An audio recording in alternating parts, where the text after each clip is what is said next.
اس میں intermediate fasting, it's actually intermediate fasting. Intermediate fasting کا مطلب یہ ہے کہ چھوٹی ایپیسوڈز میں آپ کھانا کھا رہے ہو اور میجر پورشن میں آپ بھوکے رہ رہے ہو.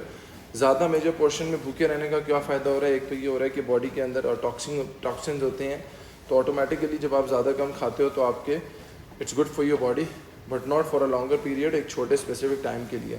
اور دوسرا سب سے امپورٹنٹ چیز یہ ہوتی ہے کہ جب آپ میجر پورشن میں آپ کھانا نہیں کھا رہے ہو تو وہاں پہ آپ کچھ کیلریز سیو کر رہے ہو، اور جب آپ کیلریز سیو کر رہے ہو تو ایونچولی چاہتے نہ چاہتے آپ کیلورک ڈیفیسٹ کریٹ کرتے ہو.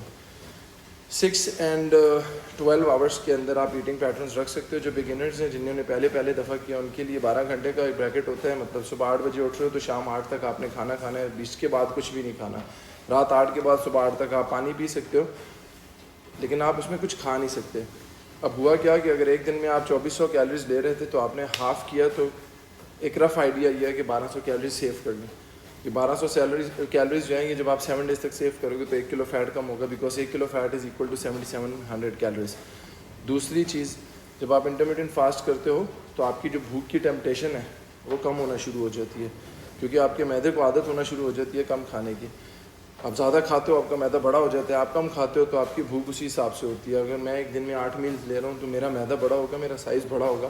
لیکن ایک بندہ دن میں کھائی اوم ایٹ پہ 1 میل اے ڈے ہے تو اس کا معدہ شرنک ہو جائے گا. لیکن آپ لوگوں کے لیے جاننا بہت ضروری ہے کہ it's very dangerous. It's not something کہ جس میں آپ خود ہی سے جا کے انٹرمیڈیٹ فاسٹنگ میں خود ہی سے ہی سلیکشن آف فوڈ کرنا شروع ہو جاؤ. سلیکشن آف فوڈ میں میکروز بھی ہے، مائکروز بھی ہے.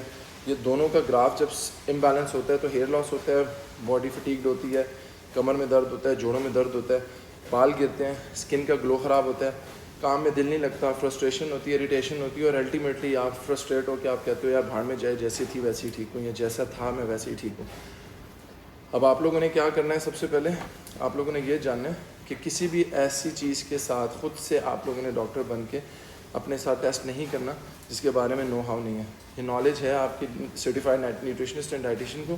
Let them play, let them design your diet plan. اور کوئی بھی ایسی چیز چوز کریں جو لانگ ٹرم کے اندر آپ کو تکلیف نہ دے، جو لانگ ٹرم کے اندر سسٹینیبل ہو، جو لانگ ٹرم کے لیے آپ چلا سکو، کیونکہ فاقے آپ زیادہ دیر تک نہیں کر سکتے. محمد مصطفیٰ صلی اللہ علیہ وسلم نے منڈے کو اور تھرسڈے کو روزے رکھنے کی ایک سنت ہے. اس کا مطلب ہے 7 ڈیز میں 2 ڈیز کا فاسٹ ہے. یہیں سے ریلیٹ کر لیں اور اپنی ہیلدی لائف کو، اسٹائل کو اسٹارٹ کریں. What I can offer you, میں کیا آپ کو دے سکتا ہوں؟ میں ایک مینٹور دے سکتا ہوں فیمیلز کے لیے، فیمیل مینٹور، اور ایک فیمیل کے لیے فیمیل نیوٹریشنسٹ. وہ آپ کو 12 ہفتوں میں 12 نئے ڈائٹ پلان بنا کے بتائیں گی کہ آپ کی نیڈ اور ریکوائرمنٹ کیا ہے. اور میں انشاءاللہ آپ کو ایکسرسائزز بتاؤں گا. اگر آپ انٹرسٹڈ ہو آج میسج کرو اینڈ اسٹارٹ کرو اس خوبصورت سے ہیلدی جرنی کو. God bless you and I hope آپ کو سمجھ آ گئی ہو.